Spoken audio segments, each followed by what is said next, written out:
ಇನ್ನು ಒಂದು ವೇಳೆ ಎಕ್ಸಿಟ್ ಪೋಲ್ ಏನಾದರೂ ನಿಜನೇ ಆಯಿತು ಅಂತ ಅಂದ್ಕೊಳ್ಳೋಣ, ಅವ್ರು ಕೊಟ್ಟಿರೋ ನಂಬರ್ ಬಂತು ಅಂತ ಅಂದ್ಕೊಳ್ಳೋಣ, ಇದು ಕಾಂಗ್ರೆಸ್ ಮೇಲೆ ಯಾವ ರೀತಿ ಇಂಪ್ಯಾಕ್ಟ್ ಆಗುತ್ತೆ? ಕಾಂಗ್ರೆಸ್ಸನ್ನು ನಾವು ಸೆಂಟ್ರಿಕ್ ಆಗಿ ಇಟ್ಕೊಂಡೇ ಈ ಎಲ್ಲ ಚರ್ಚೆ ಮಾಡ್ತಾ ಇರೋದು ಇವತ್ತು.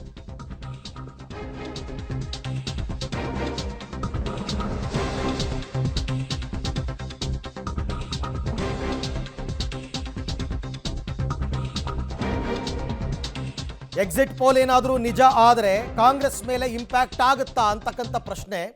ಕಾಂಗ್ರೆಸ್ ಮೇಲೆ ಇಂಪ್ಯಾಕ್ಟ್ ಆಗುತ್ತಾ?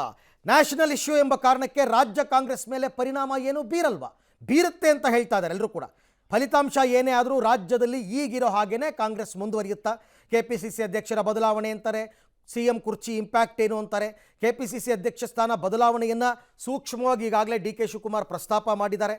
ಖಂಡಿತವಾಗಿ ಒಂದು ಎಲೆಕ್ಷನ್ ರಿಸಲ್ಟ್, ಅದು ದೇಶದ ಎಲೆಕ್ಷನ್ ರಿಸಲ್ಟ್ ಒಂದು ರಾಷ್ಟ್ರೀಯ ಪಕ್ಷದ ಮೇಲೆ ಆಗಲ್ಲ ಅಂತನ್ನೋಕ್ಕೆ ಸಾಧ್ಯನೇ ಇಲ್ಲ ಯಾವುದಾದ್ರೂ ಒಂದು ರೂಪದಲ್ಲಿ. ಅದು ಯಾಕೆಂದರೆ ಕರ್ನಾಟಕವನ್ನು ಕಾಂಗ್ರೆಸ್ ವಿಪರೀತವಾಗಿ ನಂಬಿಕೊಂಡಿತ್ತು.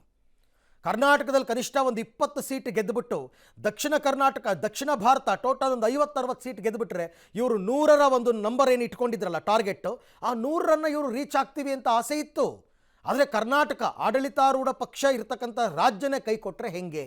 ಇದು ಕೂಡ ಪ್ರಶ್ನೆ. ಇನ್ನೊಂದು ವಿಚಾರ ಏನಂದರೆ, ದಕ್ಷಿಣದ ರಾಜ್ಯಗಳೇನಿವೆ, ದಕ್ಷಿಣದ ರಾಜ್ಯಗಳಲ್ಲಿ ಕರ್ನಾಟಕವೂ ಸೇರಿದಂತೆ ನಿಧಾನವಾಗಿ BJP ಅವರು ಬೇರನ್ನ ಬಿಡ್ತಾ ಇದ್ದಾರಾ ಅಂತಕ್ಕಂಥ ಪ್ರಶ್ನೆ ಮೂಡ್ತಾ ಇದೆ.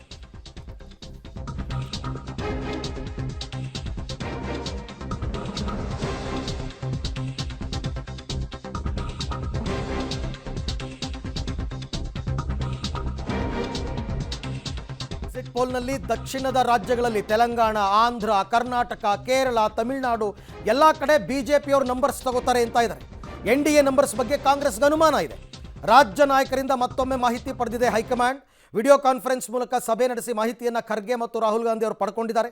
ನಿನ್ನೆ ಕಾಂಗ್ರೆಸ್ ರಾಜ್ಯಾಧ್ಯಕ್ಷರ ಮೂಲಕ ವರಿಷ್ಠರು ಮಾಹಿತಿ ಪಡೆದಿದ್ದಾರೆ. ರಾಜ್ಯ ನಾಯಕರು ನಾಳಿನ ಫಲಿತಾಂಶದ ಮೇಲೆ ಕಾಂಗ್ರೆಸ್ ಏನೋ ದೊಡ್ಡ ಭರವಸೆಯನ್ನು ಇಟ್ಕೊಂಡಿದೆ.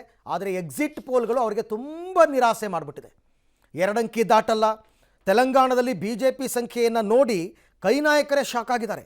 ಕೇರಳ, ತಮಿಳುನಾಡಿನಲ್ಲಿ BJP ಅಕೌಂಟ್ ಓಪನ್ ಮಾಡುತ್ತೆ ಅಂತ ಇದ್ದಾರೆ. 10 ವರ್ಷಗಳಿಂದ ಈ ಮಾತನ್ನು ಯಾರಾದರೂ ಆಡಿದ್ದಿದ್ರೆ, ಕೇರಳ ಮತ್ತು ತಮಿಳುನಾಡಲ್ಲಿ BJP ಅಕೌಂಟ್ ಓಪನ್ ಮಾಡುತ್ತೆ ಅಂದರೆ ನಕ್ಕು ಬಿಡ್ತಾ ಇದ್ರು. ಆದರೆ 10 ವರ್ಷಗಳಲ್ಲಿ ಹಿಂಗೆ ಬದಲಾಯಿತು ನೋಡಿ. ಅಷ್ಟೇ ಅಲ್ಲ, ಒಡಿಶಾ, ಪಶ್ಚಿಮ ಬಂಗಾಳ ಎಲ್ಲ ಕಡೆ ಕೂಡ ನಂಬರನ್ನು ಇನ್ಕ್ರೀಸ್ ಮಾಡ್ಕೋತಾ ಇದೆ BJP.